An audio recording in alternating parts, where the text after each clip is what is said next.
ang mga hepe ng pulis mula sa lungsod at munisipal na istasyon ng pulisya sa ilalim ng Batangas Police Provincial Office ay sumasailalim sa isang online na pagsusulit tungkol sa mga operational procedures ng Philippine National Police na ginanap noong Biyernes sa Barako Hall, Campo General Miguel Malvar, Kumintang Ilaya, lungsod ng Batangas.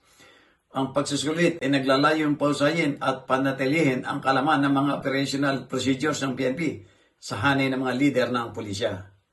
Sa kabuuan, umabot na 34 istasyon ng pulisya ang lumahok at ang lahat ng mga hepe ng pulisya ay matagumpay na nakapasa sa pagsusulit na nagpapakita ng kanilang dedikasyon at professional na kahusayan. Ang Batangas PPO ay nananatiling matatag sa pagpapanatili ng mataas na pamantay na tinitiyak na ang kanilang mga tauhan ay maayos na nakanda upang epektibong maglingkod sa komunidad. Jojo Cesar Magsumbal Gulat para sa journalnews.com.ph.